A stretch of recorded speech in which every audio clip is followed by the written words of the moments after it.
about a 2-month period from April 9th, when the Germans showed up, and the fighting started. And of course, it started with naval battles.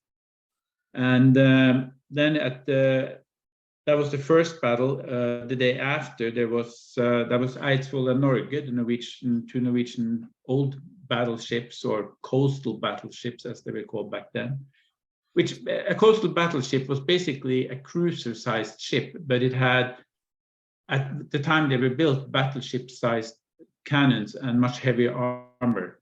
So how did that work? Well, they were meant for coastal areas, so they didn't have to carry a lot of oil for long voyages, a lot of stores.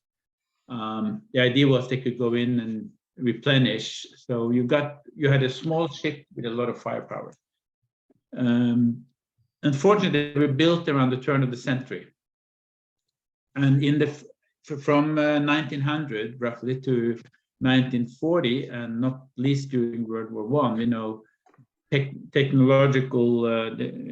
the technological race in military equipment was phenomenal. And today we still had that, of course, but now it's to a certain extent shifted a lot to the electronic sphere. Back then, it was basically bigger, faster, stronger, bigger guns, what have you. So those two ships were sunk, and that was the beginning. And they were both around 4,000 tons. The problem was, in an effort to save money, they didn't have torpedo nets, which was what they built at the time, that was hanging around it. Now, unfortunately, that's exactly what happened. Two German destroyers, and these were fairly large destroyers, came in and launched torpedoes and sunk the ships. They hardly got off a shot. I don't think they got a single shot off. Their guns was big enough. If they had been able to beach them, for example, so they couldn't be sunk, or had torpedo nets or something else, they would have been able to do a good job, because the destroyers were heavy, 2,500 tons, which was very heavy in 1940 for a destroyer, but still thin-skinned and much smaller guns. And so the whole concept was out of date. They were built at the turn of the century. They may have had a little bit of usage during the World War I, but of course in 1940, ships with small range, slow speed, because they also had smaller engines, and much lower speed than many other ships at the time. When you were fighting torpedoes and submarines and airplanes, that's not slow speed, and short range is not what you want. So anyway, so that was the beginning of the battles, and I just mentioned it briefly just to set the stage. Then over the next 2 or 3 days, there were two further battles, and they were there was not too much Norwegian participation, because the two ships had been sunk. After that, it shifted more to the land-based side. And you had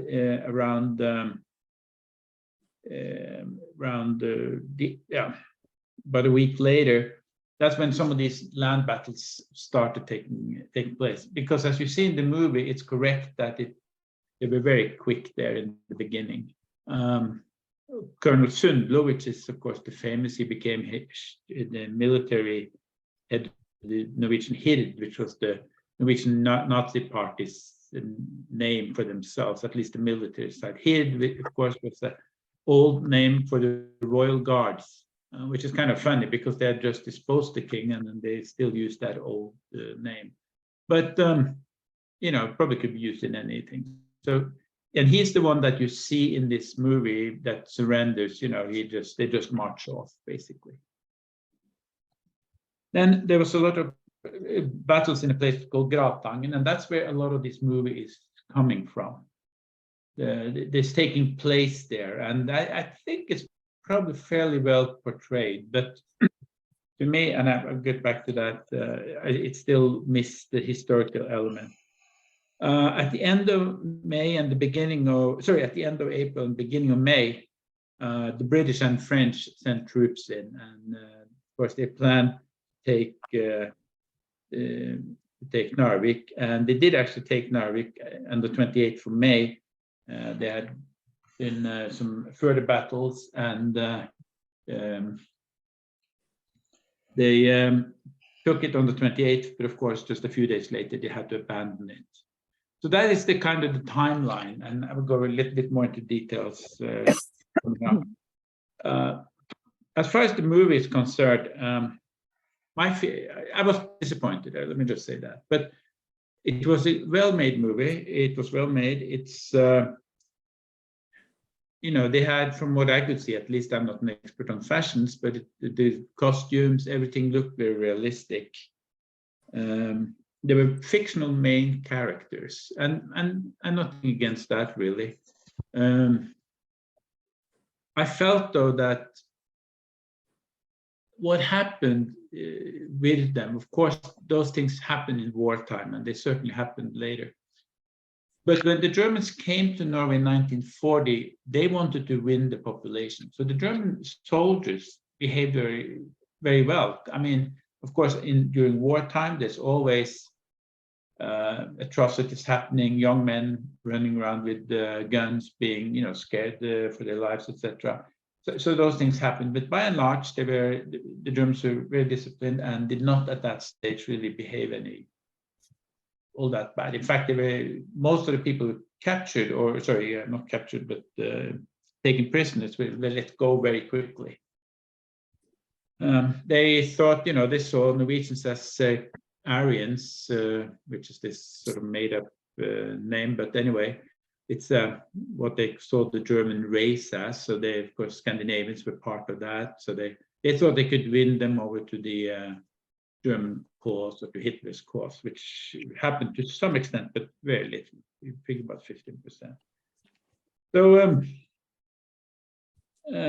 that part was those battles were, like most battles, reasonably well portrayed. I think as good as any movie really. But what I felt was missing, and of course I'm interested in history, was the historical context. The sea battles were very easily brushed over, and that was actually the most important legacy of the Battle of Narvik, the sea battles, because the land battles were not very consequential. I mean, in a World War II setting, the losses, etc., were very small. It was the biggest battle in the Norwegian soil, as they mentioned. That may well be, but some of the figures they gave, at least at the end, and I may have gotten that right. I was thinking I should have seen it over again, but they seemed very high when they talked about the losses, etc. So I felt without the naval element, and then also without I found it difficult to follow the battles. I saw, of course, what they portrayed, but I felt the context was kind of lost. They became individual episodes. They had the French and the Polish, and that was a nice thing because, of course, when you talk about World War II and World War II movies, especially here in English-speaking countries, we tend to see mostly British and American soldiers, and that's from that point of the war. Of course, the US was not involved, so it tends to be very British-oriented. But the French had good soldiers there. They had a couple of these Foreign Legion groups, etc. And the Polish had quite a few. They actually had like 5,000 men there. And the Norwegian 6th Division was also several thousand men. The Germans force that came in there was fairly small, actually. When they sailed in with the destroyers and the support ships, there's only about 2,500 soldiers. And then, since most of the destroyers were sunk, we'll come back to that, they reinforced, because they were not trained, but they were used for doing other tasks, anti-aircraft tasks. There was very little air war in because it's so far north that, and this was wintertime. So the best plane was actually a Norwegian plane, which I will get back to. So anyway, so the Narvik was liberated on 28th, and a week later they had to evacuate. So it was a 2-month struggle. So it was fairly long. It took them in a way, you can say it took the Germans longer to conquer Narvik than it took them to conquer France. Of course, there's a big discrepancy in the number of troops involved. but time-wise, it's actually a longer campaign because it started on April 9th and lasted almost exactly 2 months, which was. So the Battle of France and the Low Countries started after. They started in May, a month later, and they finished just a few days before the Norwegian campaign. So obviously you can't compare two campaigns of such enormous difference when it comes to the number of people involved. But it was definitely a long campaign for those who were involved. It was basically 2 months. All right, so that was the negative side, but I thought that they showed the French and the Poles, especially the French, was good. We have always, it's always been sort of popular to say the French just rolled over, but it's not really true.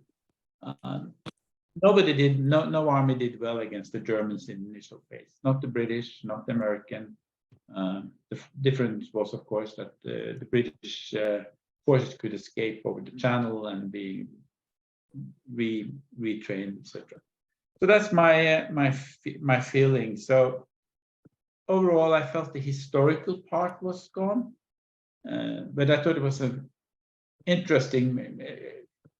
It was well made. I think that's the way I would say it. It was well made, and of course, when she had to betray, to save her child, those things happened. Of course, that was unique. So it's not unique. So it's good to see those things mentioned. I somewhat doubt that happened around that time, but it was there were many fictional episodes. But I felt as a movie and as a historical movie, even though it's obviously a fictional or partly fictional story, I felt that both The King's Choice and Max Manus were much better. They were much closer to history.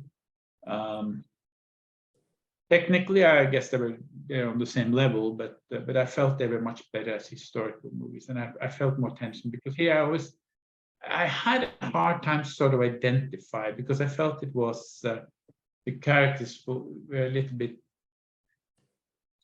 I don't know what I should call it, but they didn't come across as so realistic to me. Maybe there were fictional characters in the others too, but not as much. Anyway, so unfortunately, as I said, at that slide, I must have copied the wrong one. But let's talk a little bit about Narvik because we talked about this before, so I'll go through it fast. But when the Germans came, they came with 5 groups. Kind of obvious. There was the 3 biggest cities: Oslo, Bergen, and Trondheim, and then Narvik, of course, which had the harbor for all the iron ore, and then have Egersund, which was a very small, as I say, just 3 small minesweepers. I was always wondering. I only discovered recently why they took Egersund. I was wondering why would somebody take Egersund? There wasn't much there, but apparently that was a communication center in those days for cables. Everything was cables. So, well, not everything. They had radios, but telex and things like that, which many of us, I can see that, remember from our youth. Those things, of course, were very important in 1940. So that was why they. Now, the 2 most important and the 2 biggest groups were the ones that they took Narvik and the ones that they took Oslo. Oslo, obviously, because it had, and also by the way, also for Trondheim and Bergen, that they took the 3 biggest cities, and of course, Oslo also had the government and all that. So that made it difficult to organize the resistance after that. I think even in those days, I think there was always a feeling that if the Germans managed to get a foothold, it would be very difficult to stop them. Everybody thought they could be stopped because just 20 years earlier, of course, the French and the British had fought the German army to a standstill and defeat. So, but as we know, in the beginning of the war, first 2 years, they ran over all opposition.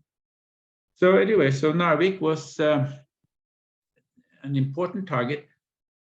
Germany was not totally dependent on iron ore from Narvik, but that's not true. They had it already. They didn't have to conquer Norway because it came from Sweden. At that stage, they could have taken it down on the Swedish side. You'll see Copenhagen there, down at the end, the borders between, or the sound between Denmark and Sweden. Of course, no force could pass that in any strength. You could maybe smuggle in some small boats and stuff. So the Germans would still get that. However, of course, they were very surprised that Norway was so hostile, and also that we let the British take that Altmark, that the ship which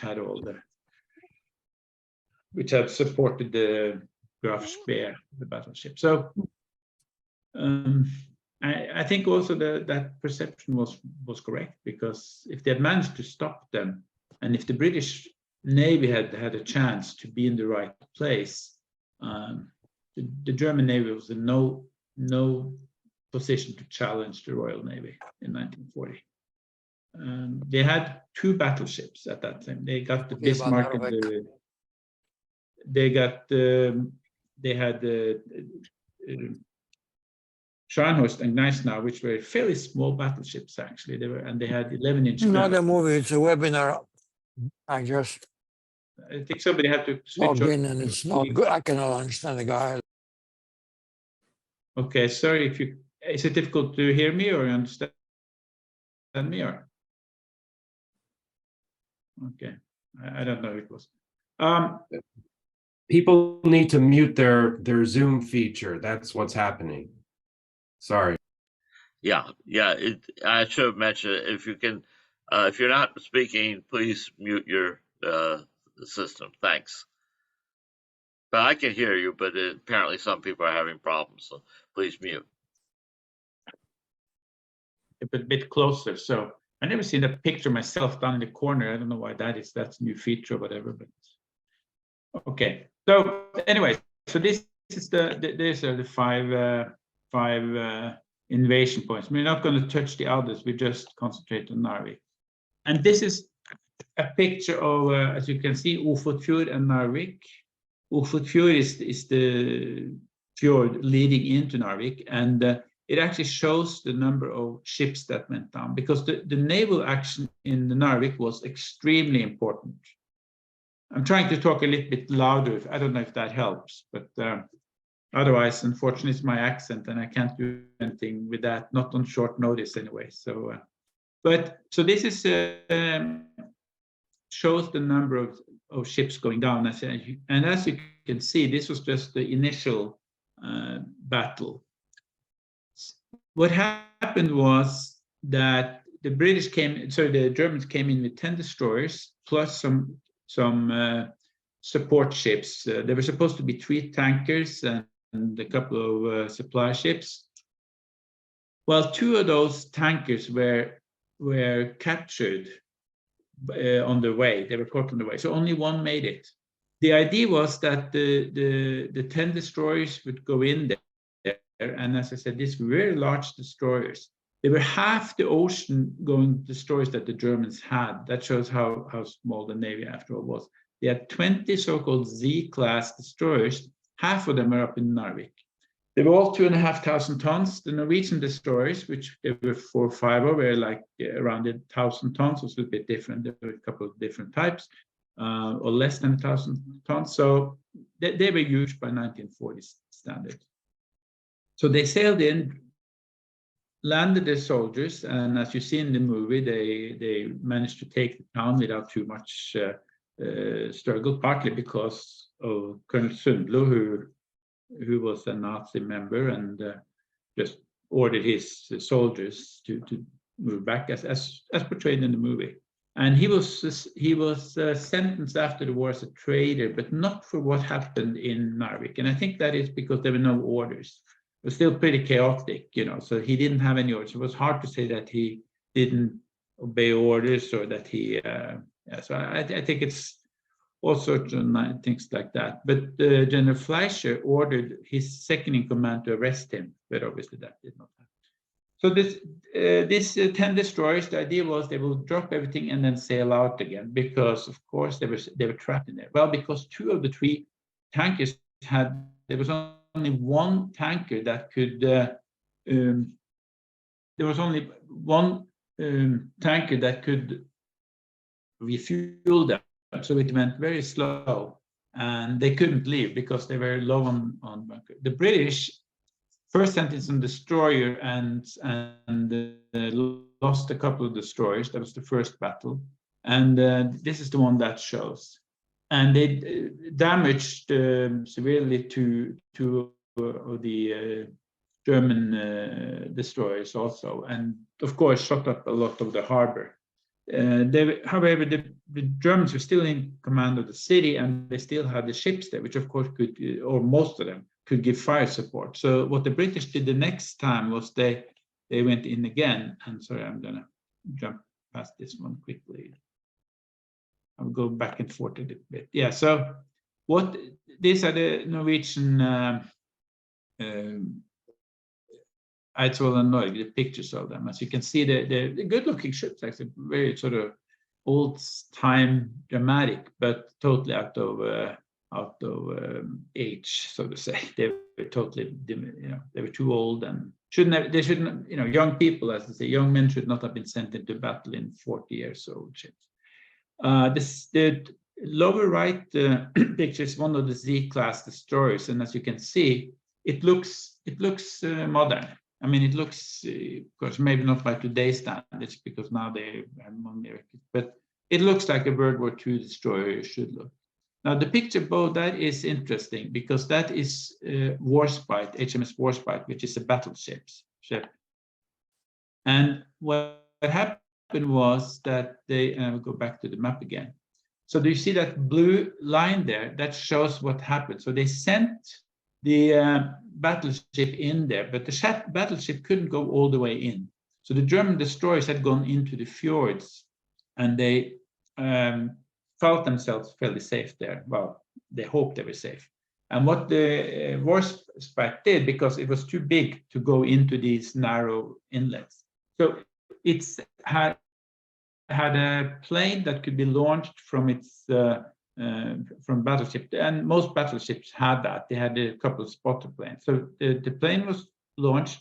It was an old double-decker. Well, it wasn't that old, but it was a double-decker. So it was out of, it should have been retired long before World War II, or at least before World War II. And that spotted them. So the Warspite couldn't see them. They had to behind all the islands and mountains. So what they did was the spotter plane did exactly that, spotted them. And so they launched these big 14-inch grenades over the mountains and managed to sink all the German destroyers. And then they sailed out again, so they wouldn't be caught in there. And the reason they could do that, because a battleship, especially in a fjord where you have limited maneuver possibilities, could do it because there were very little air activity. As I mentioned before, it was so far north that the German planes who needed bases, and there were very few bases in Norway in 1940. There was in Trondheim, there was in Oslo, there was Stavanger, but apart from that, they could hardly be called bases. And this was April, which is the spring, wet, muddy. So the German planes didn't have the range really to go all the way up there with the full bomb load, and that was why they could do it. But so this was the only campaign also in Norway where the German Air Force didn't really play a very dramatic role. They were simply too far away. However, some of the Norwegian planes actually turned out to be quite useful. And let me just show you here. This are the planes. The Germans had an awful lot of seaplanes in Norway.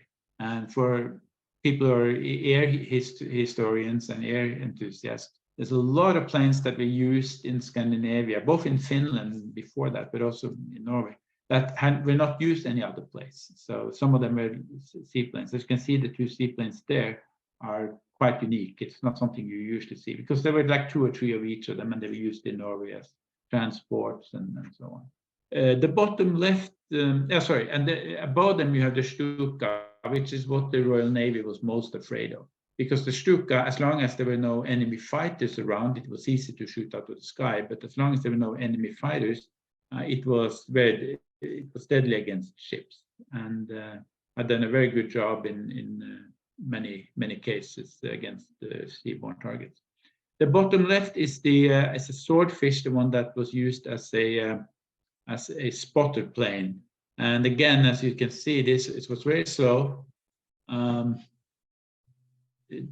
There's a book written about it, about Britain's most famous test pilot, who actually is the person in the world that has flown the highest number of different planes. And he said that it should have been retired long before, but it did its job. And it was also the same kind of plane that torpedoes Bismarck and hit the rudder, which forced Bismarck to sail in a circle, and then, of course, be sunk by the British fleet when it caught up with them, because Bismarck was more modern and it was faster, but it was stuck in a circle, which also meant they couldn't do much maneuvering to avoid the shots.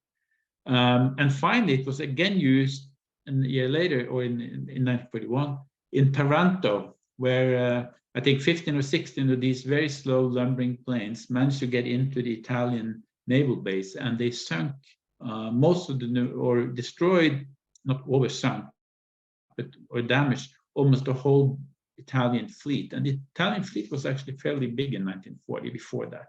And that was an inspiration for the Japanese, because that was the first time when you had torpedoed ships in very shallow water. The top left is a Heinkel, and that Heinkel 111, which was the big bomber in Norway. And again, it's if the Norwegian Air Force had fighters, they would have a hard time, because the German fighters didn't have the range to fly from Denmark up to Norway. So that's a little bit about what happened. Now, there's also some. Oh, sorry, I went the wrong way. Bear with me.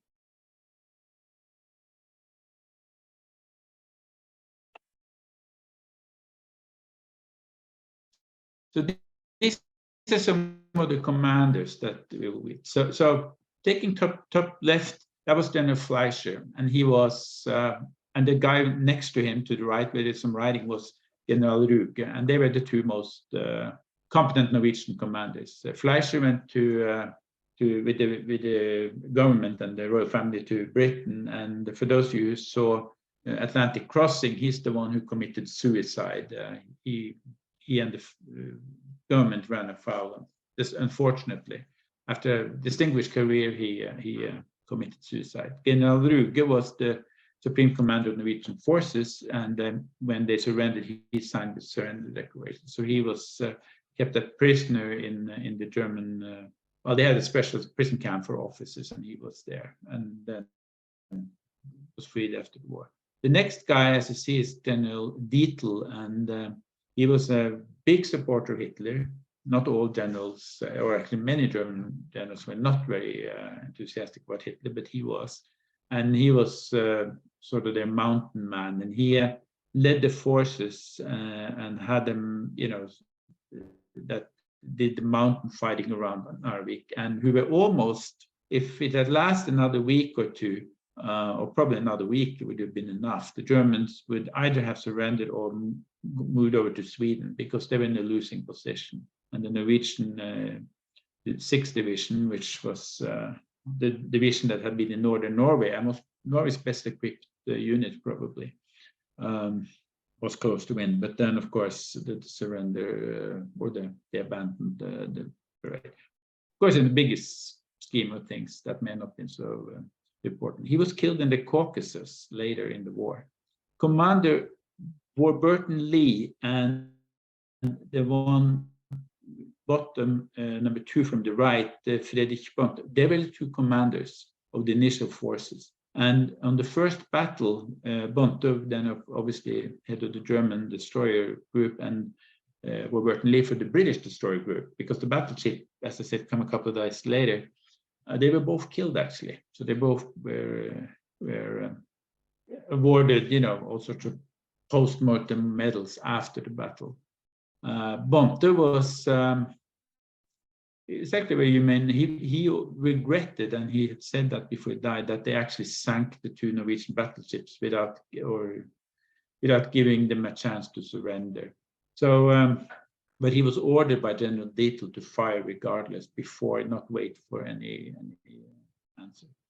The guy number 3 from right is General Falkenhorst, who was the supreme commander and the planner of Weserübung, or the crossing the Weser, if you said in English, which was the name of the Norwegian campaign. And then bottom left is Colonel Sundlo, who is, as I said, was a Nazi and was the one who you see surrendered the forces in Narvik, so the Germans could just sort of march in. Yeah, that's. I just mentioned quickly the opposing forces, and as you can see, the Germans had a fair amount of destroyed. They had 10 of these C-class. The British eventually had 15. Now the British forces sort of grew and contracted as the battle was joined, but the Germans could not reinforce it. And I said some of these freighters, and those were the freighters that were actually used in this operation. And the fact that two of the tankers were caught before they got there was important, because, and the reason it's so important, and this is something also which of course was not really mentioned in the movie, and maybe it's not important, but it is historically very important. That was half of the destroyer. The Germans had something like 6, I think, smaller destroyers. They called them torpedo boats, but they were twice the tonnage of Norwegian destroyers. But these were purpose-built ocean-going destroyers. They only had 20. They lost 10 of them, and one of the problems that created for them was that in the later raids by Scharnhorst, the Bismarck, and so on, and we have all these movies from the 50s and 60s. They didn't really have any destroyer escort because there were so few, and half of them were on the bottom of the fjord outside Narvik. So that was a very big problem. And most historians, military historians, agree that even if the Germans, had managed to win the Battle of Britain, i.e., keep the Royal Air Force at bay, they could not have launched a cross-channel invasion. They just didn't have the naval forces. Because not only had they lost half the destroyers, they also lost, a couple of these smaller destroyers, but they also lost a lot of freighters, so they would have had a problem there. And the British could have sent in, if they had a fleet going there at night or something, the British could have sent in their far bigger forces and shot everything up. So there was no way they could have invaded England in the 1940, not the way the Battle of Britain turned out, but not even if they had succeeded in mastery over the island, at least at daytime. And that's that doesn't mean that the Battle of Britain wasn't as important as it was. It was, of course, extremely important as a statement also, to give the British people belief. But as you can see, there's a fair amount. The British contribution was quite enormous here. They had 2 aircraft carriers, and one was lost. And they really only had 3 modern carriers at that stage in the war. They had some very old ones. And Glorious was the one. They flew in a number of airplanes, even some Hurricanes, which was the best Allied plane there. And then a lot of other planes, but the Gladiators, etc. But they had the same problems that the Germans had, very poor infrastructure. So the planes didn't really last very long, and then they had to get out. They managed to get out, and I don't think the loss of the planes was not that important for the British, I think, because they had plenty of planes, and these planes were not the sort of the peak of the crop technologically of what they had. There was no Spitfires and so on. But unfortunately, that aircraft carrier, they managed to land them, which was pretty good because this was a land-based plane. One thing is to take off a land-based plane from an aircraft carrier, but it's harder to stop. But they managed to do it. And then they were torpedoed, and out of all those pilots who had managed to escape, only 2 of them actually survived the sinking. They also lost the cruiser there, and they lost yeah, load of depot ships, etc. The Norwegian Navy lost those two main battleships and the submarine, and they also, of course, lost a lot of other ships. There were some patrol ships, etc. As for the importance for the continued fighting, I don't think it was all that great. I mean, it was tragic for the people there, of course. The land forces, as you can see, were quite disparate. The British, the Allies, had about 24,000 men, 25,000 men. And that was quite a bit. And then the Germans had 5,000. So when we always say it was the first time the Germans had to abandon a city, that's true. And of course, psychologically, it was important. But if you look at the disparity in forces, it was not that impressive. The British losses also were not that. They lost some destroyers, as you saw on the previous slide, but the British Navy had an awful lot of destroyers. They lost the cruiser, they lost the battleship. I think the battleship was the only one. Sorry, the cruiser aircraft carrier was the only one that was really important. But all that is lost in this movie. I felt that part, and that was the most important, maybe, part of the battle, was the fact that the British Navy, I wouldn't say crushed the German Navy, but severely damaged it, because it was mostly the British Navy who did the naval fighting. They also lost couples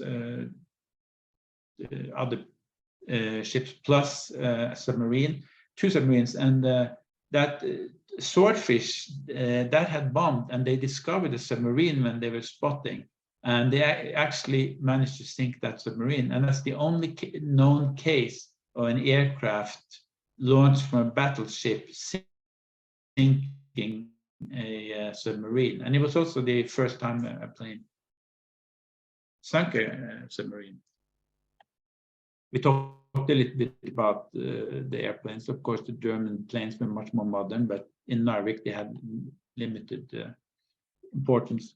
The bottom right here is interesting because that's the only quote-unquote mass-produced Norwegian plane. It was called MF-11, and that means MF is short for Marinens Flyfabrik, which means naval, or the Navy's airplane factory. And so Norwegian designed, they built about 30 of them. It was getting obsolete in 1939-40, but it was very reliable. And actually in Narvik, it was because they could operate on skis. It was one of the few places, one of the few planes that could operate there.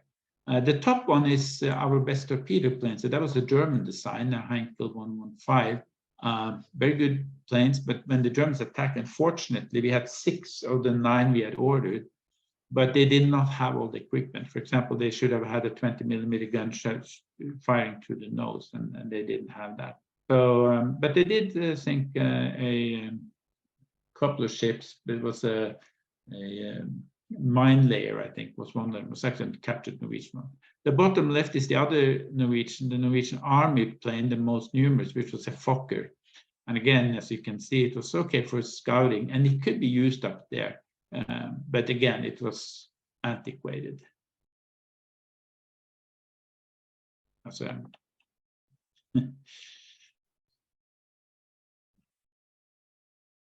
this is to the left. You see some typical Norwegian uniforms from 1940. The bottom gun emplacement is actually was further north, because by Trondheim there was something called Hegra Fortress, and the idea there was that they would stop the Germans moving north. It was originally built partly to keep the Swedes at bay, but it was one of the border fortresses that was one of the fortresses that was kept, because obviously it didn't have any impact on the Swedes.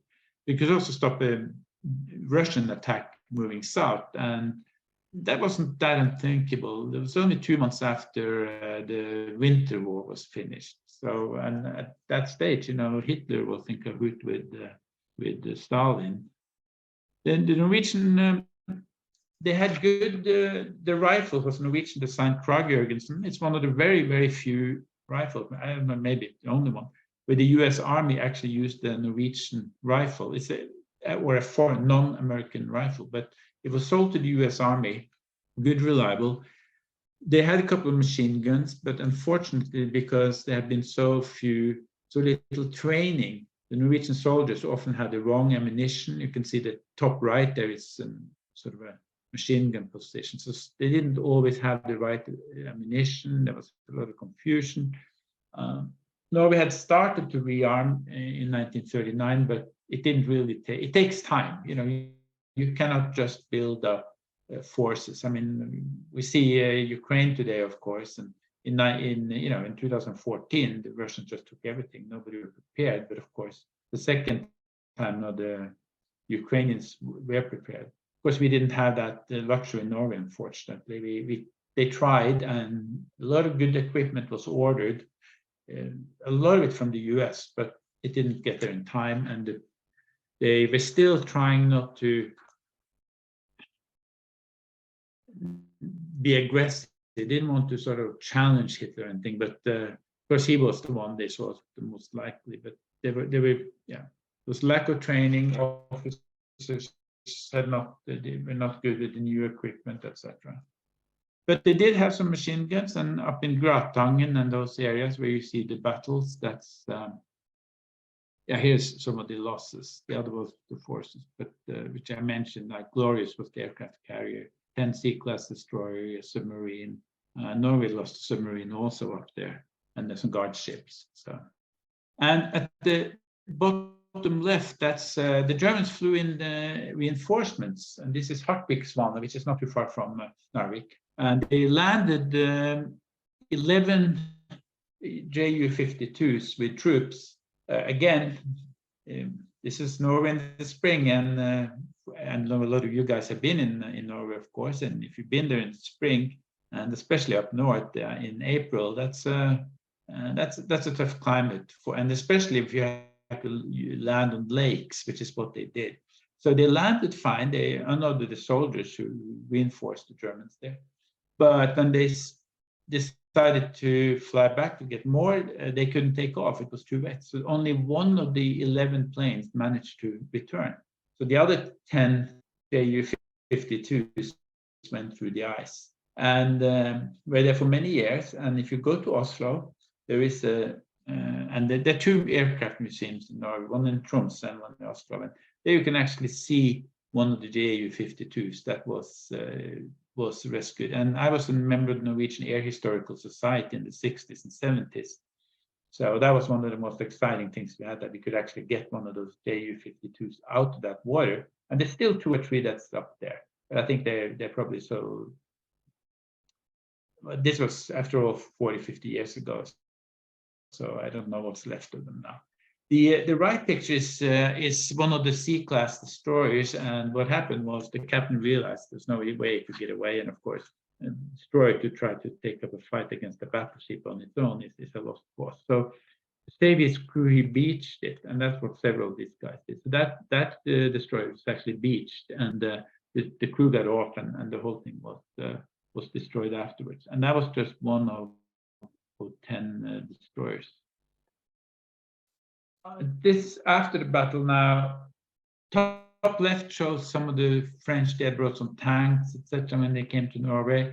There were very few, and they came also at a time where if there had been some earlier anti-tank guns, probably would have been more important. But because the Germans had similar tanks, it looks like a very small tank, and of course, by any tank you see today, it is very small.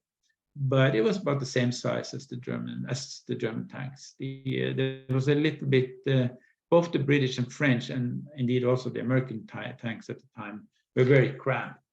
So they had a limited value. The Germans had a better layout, but they also had very light guns, so it was not what you see today. Bottom left is World War or Narvik picture, not World War II, but just before World War II, shows the typical picture of the harbor.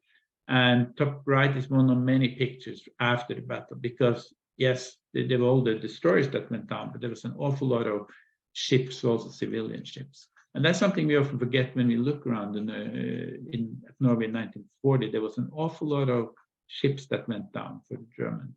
We think about Blücher, and I always feel Blücher, it's almost unfair to, maybe not the best word, but it's almost like it gets all the attention is at Blücher. And of course, the sinking of the Blücher was very important, not least for Norway, very much so for Norway, because it allowed the king and the king and the government and also the gold reserve to escape, because the soldiers that were supposed to capture all these people and the gold reserves were on that ship. But that was just one of many ships, and even in the Oslo Fjord, there was another German destroyer that went down. There was a lot of other ships, a lot of freighters. The Germans had very few cruisers. Also, I mentioned they only had 2 battleships in 1940 because Bismarck and Tirpitz were not finished. They also had some lighter cruisers, and 2 of them went. One was sunk in Bergen Harbor, and the other one was torpedoed out at sea by a British submarine. So they lost half their destroyers also, almost. Yeah. So the German Navy was very in poor shape after Norway, and even the battleships that still were operational cruises, many of them were damaged, so they needed a lot of repairs. And of course, April was only 2 months before the Battle of Britain started. Well, a little bit more, but so it's again, the German Navy needed time to just fix all these ships also. So that's really this was a little bit both about the battle, but also about the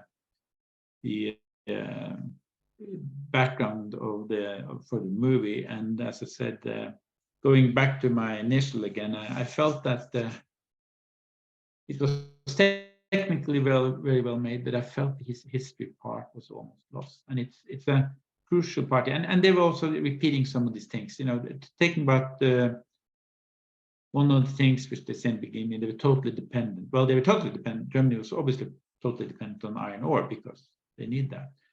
But very soon after the Battle of Norway was finished, because the Battle of Europe or France and Low Countries was ended almost the same time. The iron ore was not as important anymore because they had got about 1,800 tons from the Swedish mines, but they got once they had the Belgian and French mines, they got 14,000 tons, so almost 10 times as many, and that was or 8 times to be exact. But and the ones who were most eager to take Norway was the German Navy. Admiral Raeder, which I had a picture of also.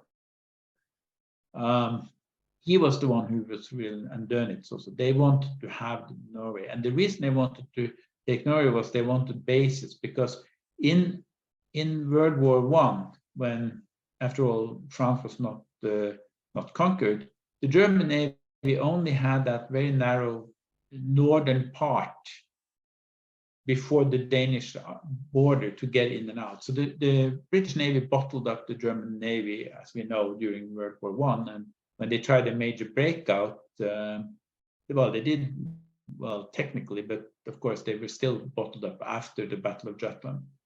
Once again, so they got the Norwegian bases, but then of course France fell in 1940. So then they had bases further south. And this is always a sort of an interesting thing, how important was the fact that they conquered Norway. And I don't think it was as important as they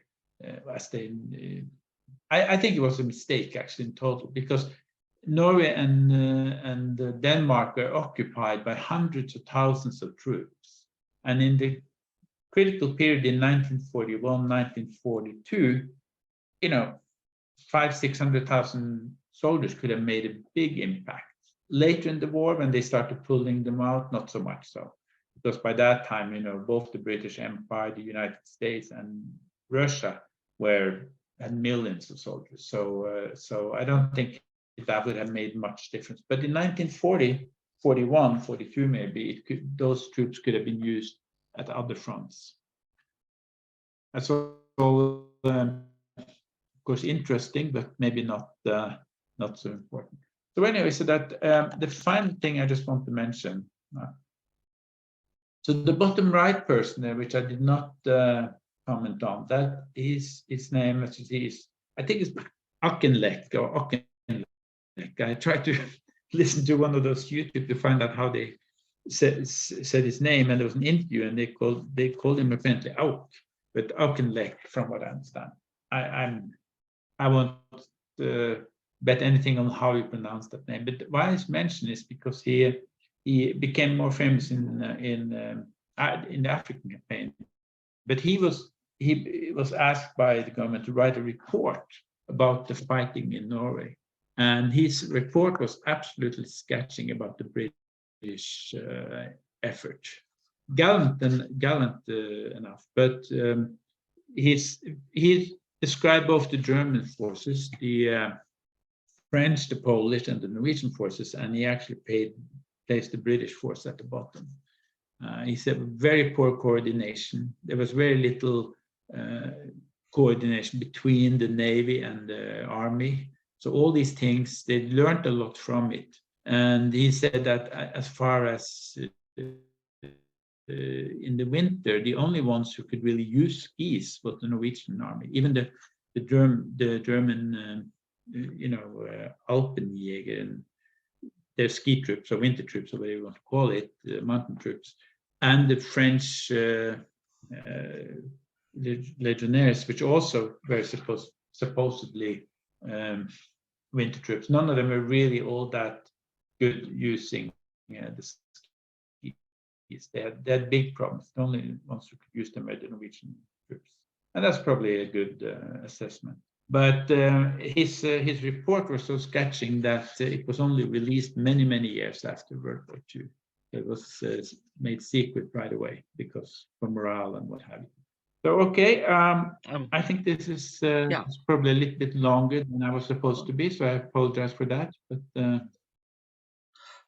yeah, very good. I really covered a lot of details that we wouldn't have gotten in the movie, and gives a little bit more perspective. One quick question, and I'm not a military strategist, but just looking at the map, wouldn't it be obvious to the British that they would never be able to hold Narvik? I mean, they may have battles, they may win the battles, but just from the map, that it's such a distance from the Great Britain to Narvik compared to the distance from the other places in Norway, Denmark, Germany, that this is something that they could never hold on a long-term basis.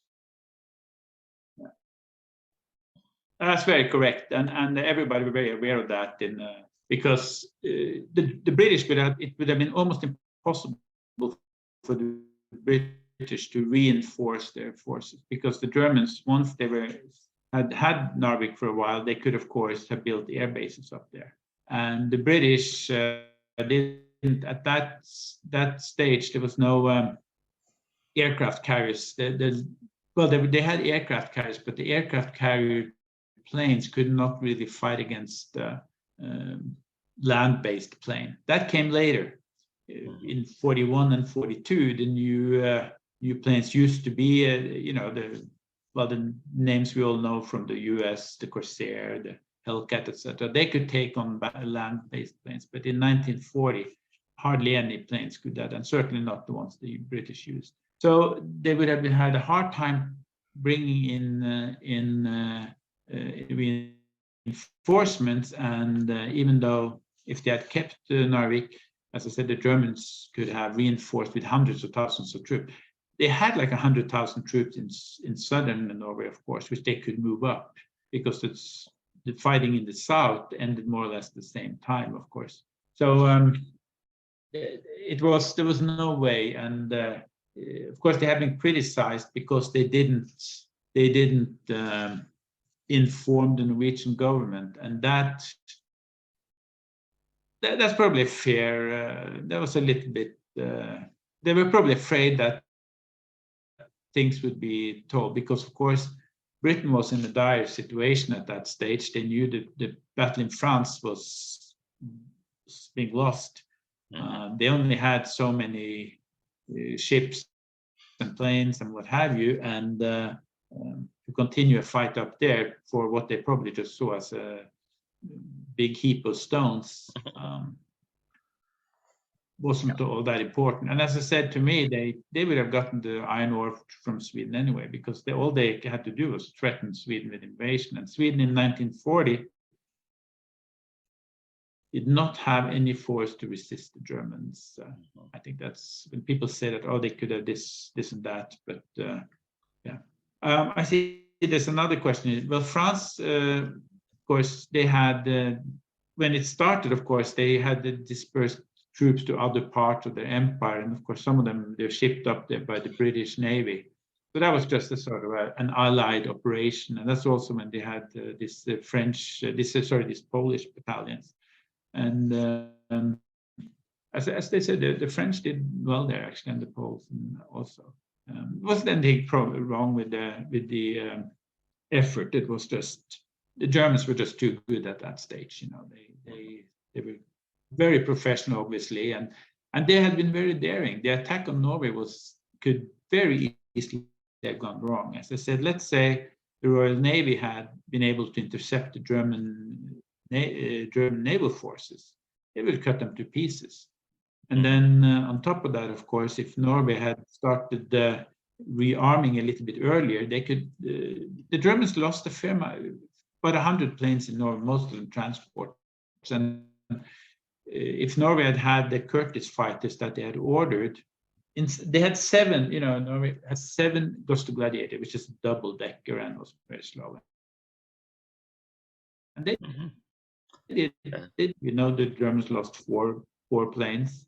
If they had 30 Hawk fighters and with all those German Ju-52s and these float planes, which were good enough for the task, but very slow, very easy prey, as the Germans found out also during the Battle of Britain and other places. They could have been slaughtered by the Curtiss fighters. And the fact that the Germans had Messerschmitt 109, which was a better plane than the Curtiss, fine, but they couldn't reach Norway. They had a hard time, for those who saw the Battle of Britain movie, they had a hard time making it from the Channel to London. And if you look at the map, that is a short distance compared to, let's say, flying from Denmark to Oslo. Yeah. So they wouldn't, they could have stopped the Germans, but the Germans took a chance, a daring chance, and you know, who dares wins, as they something say. And in this case, they certainly did it. I guess you can't see me right now. Okay, I have to find out how. Yeah. Janet, you wanted to say something. Well, I just was really curious because, you know, they seem to focus on the civilian story. And I wondered about that scene with everybody escaping on the train and going through that tunnel and blowing up the bridge. Is that something that's part of the actual history, or is that fictional? No. I hadn't read about it, and I looked at it, and I haven't found anything about it. But that may be because I had to admit that my interest is very much to the naval and the air sphere. So I really don't know, but it could certainly have happened, because there were some fighting around some of these tunnels and up in these mountains. That area is called Gratangen, and as I said, it could be. But because you have the railroad, the only railroad there is from Norway to Sweden. There's no if you want to go by rail to Narvik and you're in Oslo or Trondheim or Bergen, you have to go over to Sweden, take the Swedish train all the way up to Kiruna, where these mines are, and then the train so that's the only train that they have. But it could very well have happened. But it's one of these things where maybe not. Yeah, I just wondered. I've been following someone on Twitter for several years, and he's an archaeologist, and I think he's in the Narvik area. He might even be further up. But it seems like a couple of years ago, he posted on pictures of fighting that goes toward the Swedish border, and they were having some kind of reunion. with people that had participated in that battle. But yeah, I mean, I was intrigued by that because sometimes they don't show the what happens to the population. I thought some of the stuff in the restaurant, I don't know. I mean, but I enjoyed it. I thought at least they're showing something, so American audiences will know something actually happened up there, And I've had, yeah. No, sorry, I was going to say that the fighting was probably very correctly portrayed. I think that particular with the civilians, it could very well have been that, I don't know, but the fighting was well portrayed, and it was not huge numbers, as I said, by World War II standards. It was fairly small, but as a fight in Norway for the people there, it was a 2-month fight, and back and forth, and they managed to retake Narvik, and then of course they had to leave it. But I think also it was actually a good rehearsal for the British and for the Allies, because they learned a lot. I mean, just the number of aircraft over anti-aircraft batteries on ships were doubled after that. Christine, sorry, Christine has a comment or question. Well, I just had a question about, and I haven't finished watching the movie, but in the beginning of the movie, there was a talk before everything started happening. Was that a Swedish representative? Or I didn't understand. I thought at first it was Norwegian, but he was from the iron ore company or whatever. And so was it a Norwegian rep selling Swedish ore, or he was Swedish just speaking Norwegian to the Germans and the British business people who were at the hotel for the conference? I guess that's my question. I'm not 100% certain what they meant. I saw that too, but of course, the iron ore company was Swedish. It was just the railway line that was Norwegian, and only the part that was in Norway. So the Kiruna, which is where these mines are, is just across the border, and it's so much easier to ship it out from Norway than going all around. Plus, you have to remember that the rail line was actually built. Well, of course, it was enlarged and improved, but when it was built, it was Norway and Sweden were in the Union, right? It was before 1905. So, of course, for the Swedish at that time, it was very easy to ship it out from Norway because we were in a union with them. But I think that's, I don't know if it was an actual situation, but it's again, because, this was a good mix of fantasy and actual history. But it's very likely because, of course, there are Swedish representatives. I'm sure there was at that time. I guess my thing is, like I said, I haven't finished watching the whole movie, but historically, I think that is critical, because I think that people don't like that because it makes them uncomfortable about history. And we always just say, well, that movie was not really that great historically. But I said, well, the fact that they're in Narvik and they're selling, they had the newspapers. Now, did the producers make fake newspapers? I don't know, but they had newspapers that they showed in the film saying that the Brits and the Germans are getting their oil essentially from the same place, but nothing is blown up yet, literally. And so I kind of thought that was important, but that it makes people uncomfortable to know that obviously if that was based in any amount of fact, that Norwegians know what's going on. So they're playing both sides, the business sides, to sell this oil. I mean, even if it's just the rail company, Norwegian government hasn't stopped it at that point. I think you mean iron ore, though, because of coal and iron ore, because there was no oil.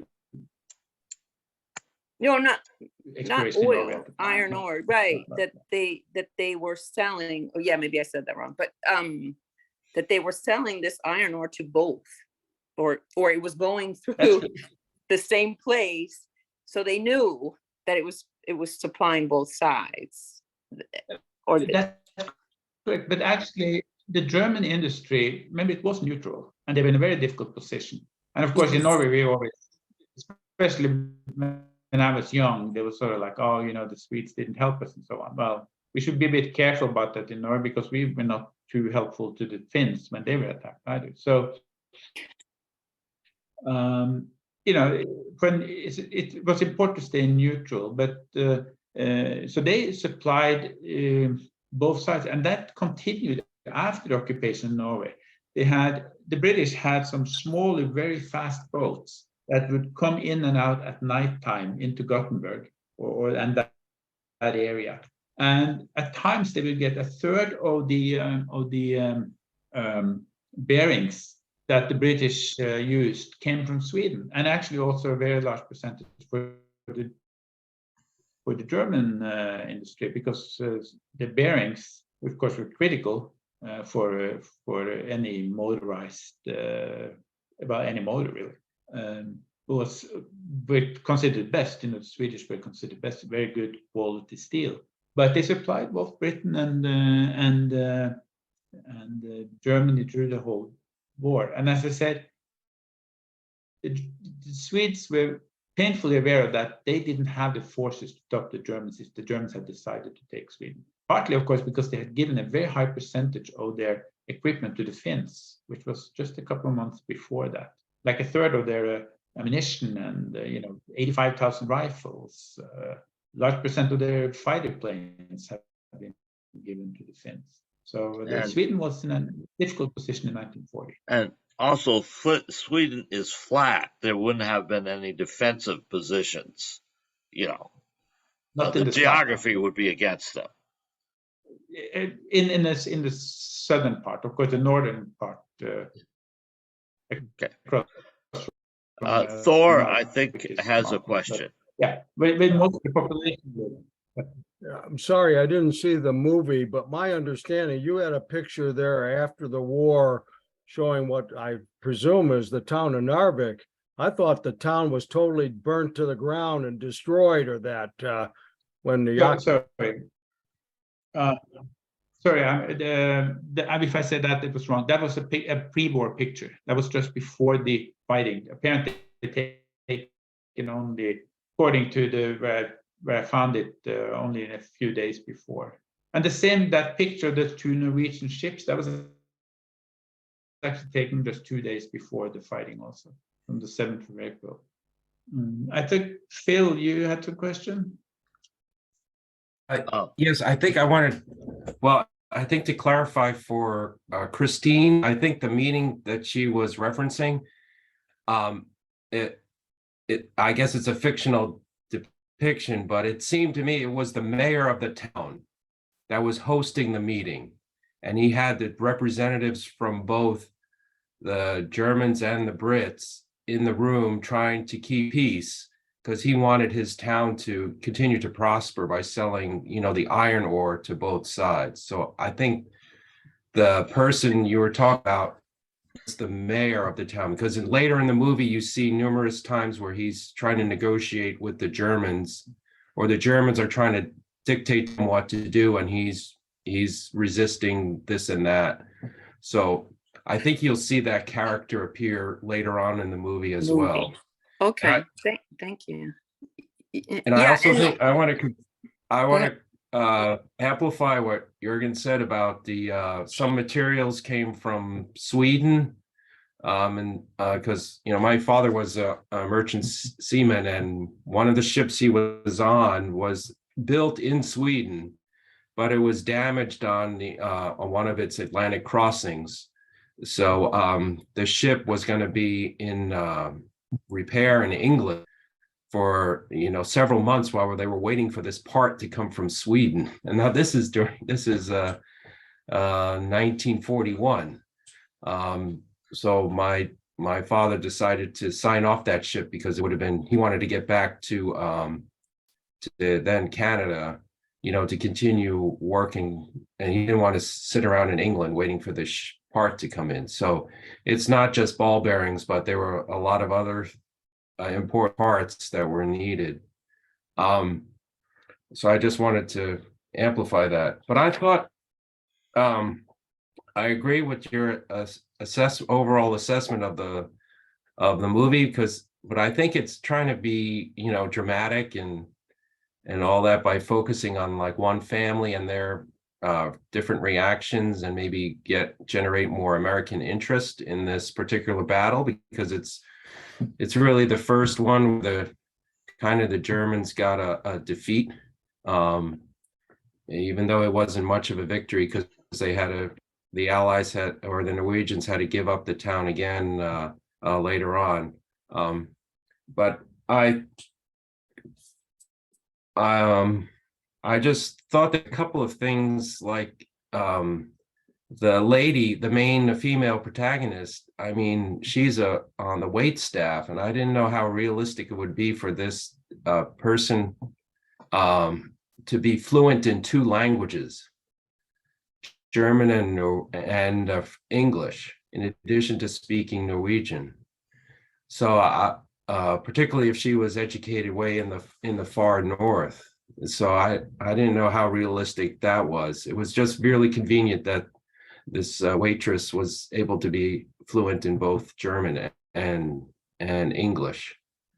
But I mean, it makes it easier for the movie. I think that's the key.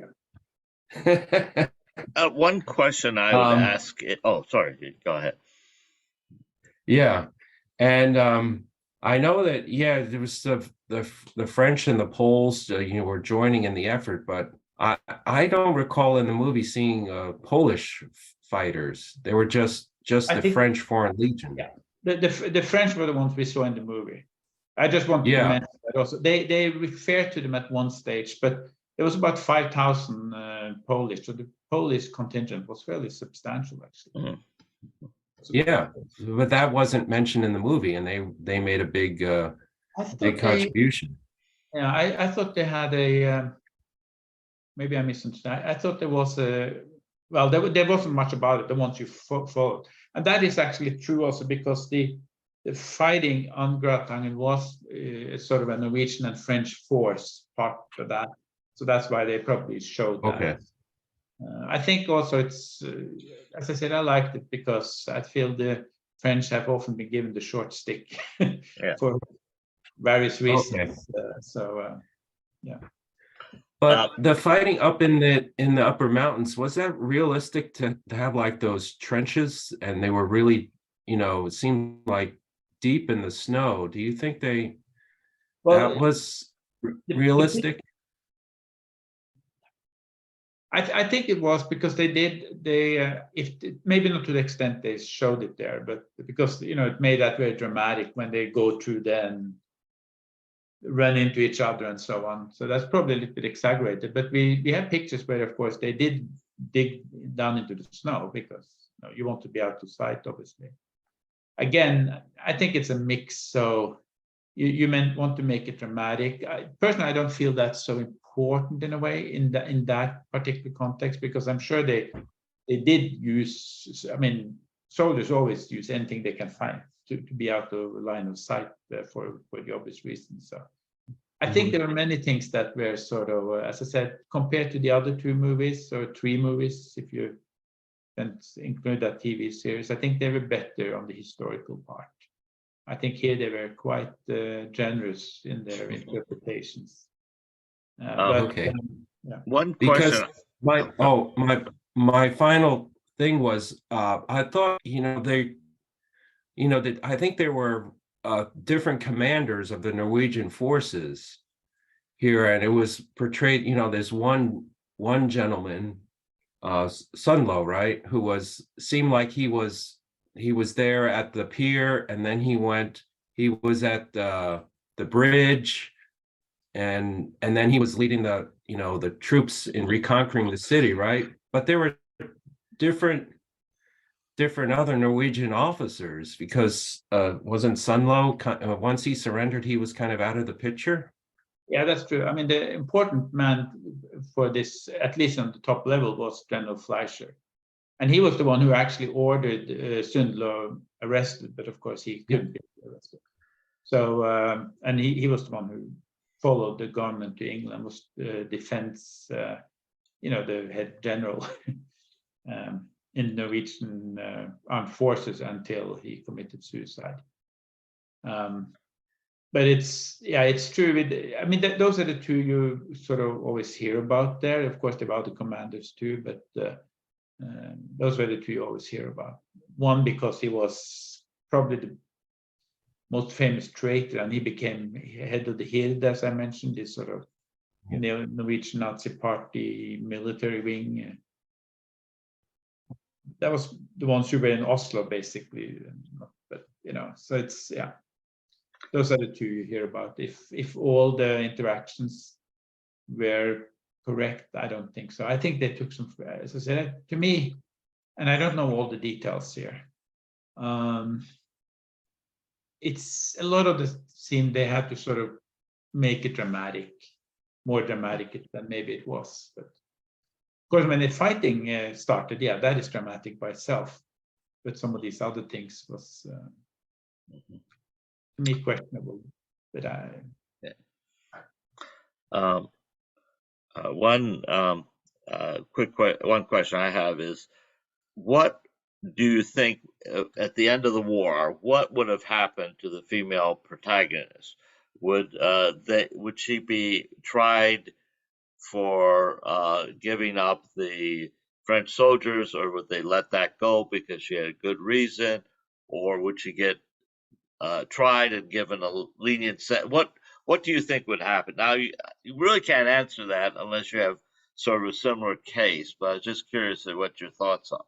And I know it's an unfair question in what, so yeah.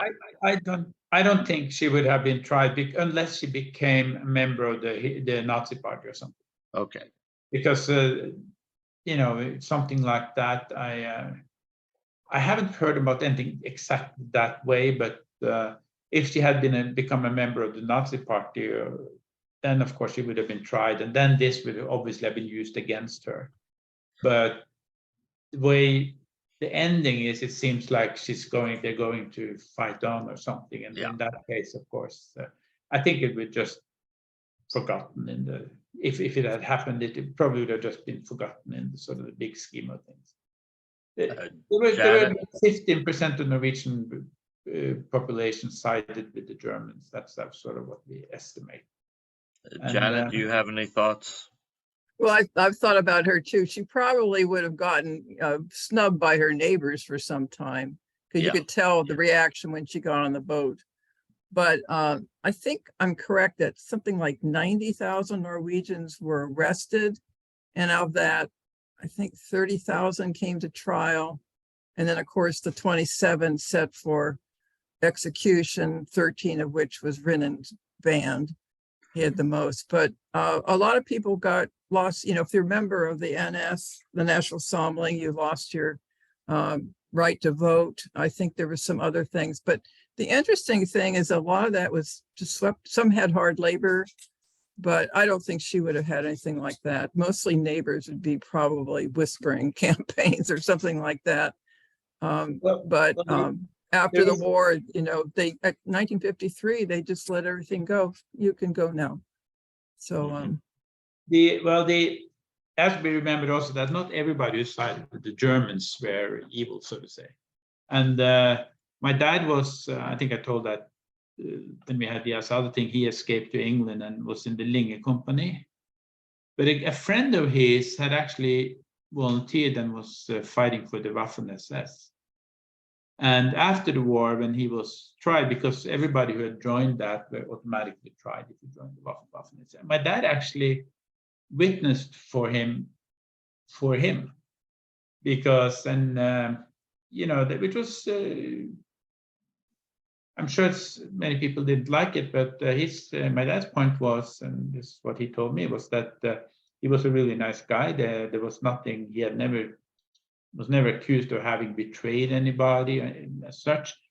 I mean, he had his political views were kind of very different from my dad's views, but he felt, he fought for what he believed in, and they lost, and it was just very different from some of these, like Rinnan and his people who, were torturing and betraying and all that stuff. We had to be careful to make things too black and white. But and I think that was a good thing with the movie, because especially in countries that have never been occupied, when you are occupied, it's easy to be very patriotic. And if you look in Norway and any occupied country, when it came to, and when you got into 44 and 45, you can see the number of people who joined the resistance movements, and so we just skyrocketed because people started realizing what would happen. And so it's I think, and of course personally I haven't experienced like most of you guys, but I think it's very different. And one very good example was my dad's situation, because as he said, he could just take off and go to England. He was young, he didn't have a family. My grandfather, his father, so the same side of the family, he had to do service, which was something they forced the Norwegians to do. Was so you were basically given a stretch of railroad or a bridge, and you had to keep an eye on that. And if that was blown up while you were there without telling anybody, you could actually be, in worst case, probably shot, but more likely being sent to a camp or something like that. And of course, for my grandfather, well, his son was gone, but he had two daughters, and my dad was the oldest, and one of them was quite young. So for him to be active in the resistance carried a very different risk than my dad. Okay, whoever joined risked your own life, but in my grandfather's case, if he had done the same, of course he didn't try to escape to England, but if he had done something like that, of course, well, what about your family? You have two young daughters and wife, and what are they going to make? How are they going to make their living? And as we know from some of these other happenings, like the one Janet has talked about, that could be a very difficult situation. So it's always very easy to be patriotic afterwards. Yes. Christine has something. I think you're talking about another discussion on the film. Oh, no, I'm not that. I just put that in the chat for people who want to go to that. But I was going to say, I agree with Janet and Jorgen about that. I don't think she would be punished, because I had done, well, I have to say my husband did it for me. He works for the Center for Military History. And so I asked him, and for that 75th, he bookmarked a bunch of stuff, and I read it in some of the U.S. Army's resources. And it was talking about how the U.S. military had encouraged Norwegians and Danes not to take retaliative measures. I was shocked about that, actually, and that they were encouraging them not to do that against people and not to do that against Germans.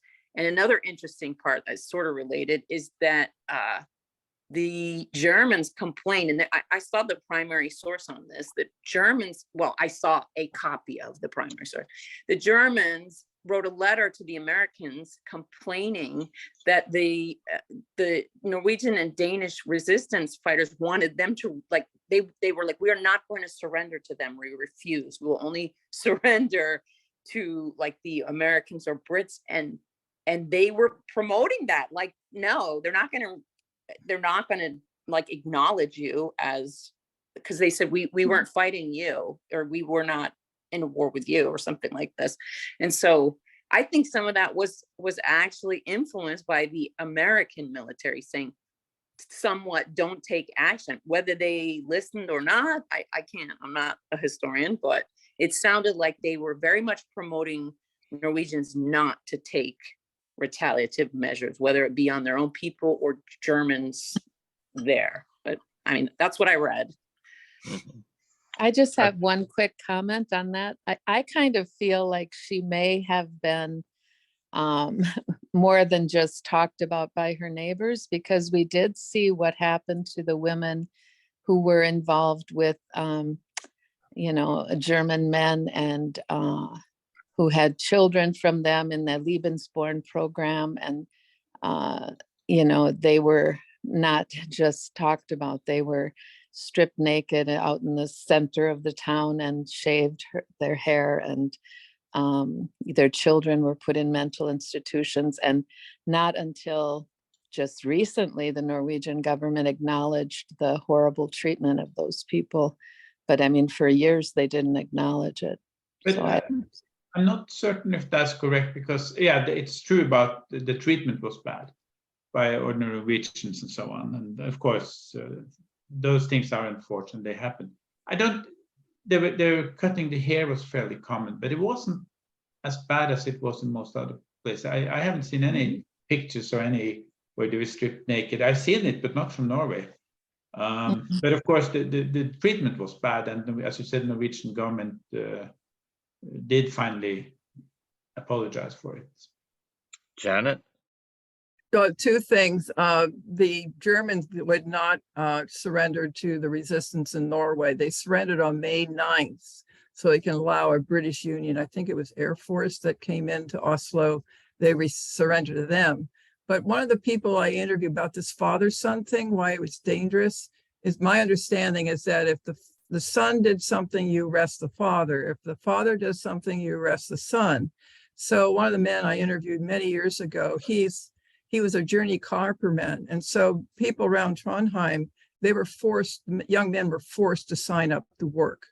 So he did all kinds of jobs until the time came when he was assigned a job that was a building that had a stone wall, a concrete wall, and 3 sides. He knew it was for executions. So he had to figure out a way to get out of that and to get out of Norway. His father was the main conductor between Trondheim and Sweden. And this is where all the German soldiers would go to Sweden for R&R. And if he did something like disappear, his father would have been arrested. And he made a big, strong point about that.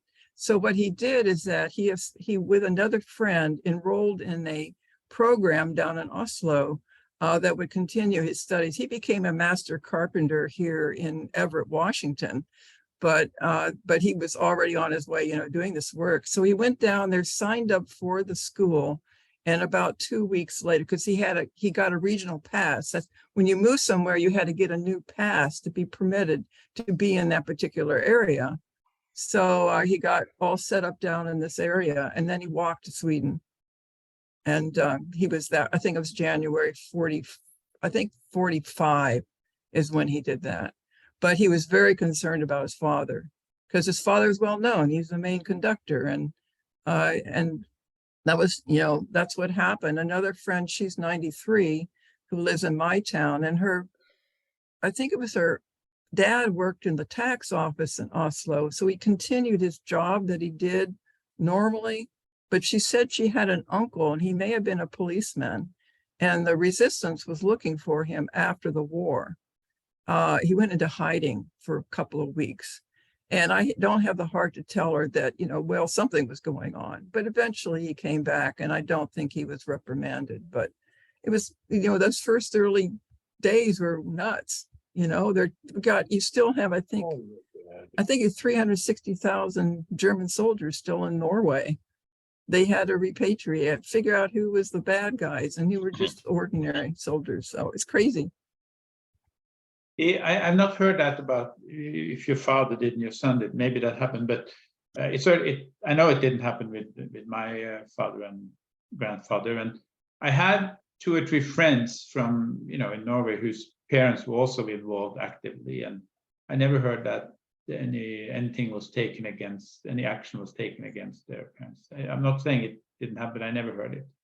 So I'm sure that in certain cases may have happened, but It's almost. I don't think it was that common. Maybe late in 1945 or something, or not late in 45, but late in the war towards 45. Maybe it's got a little bit.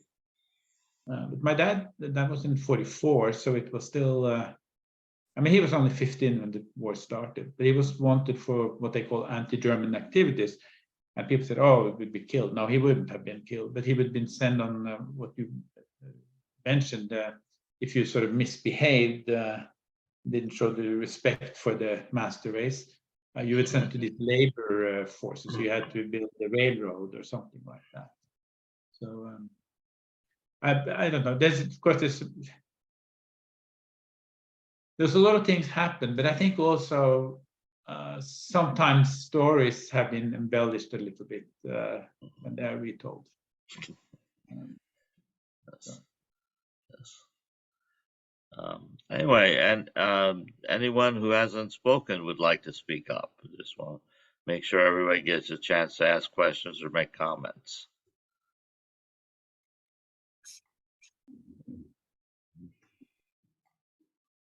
Yeah,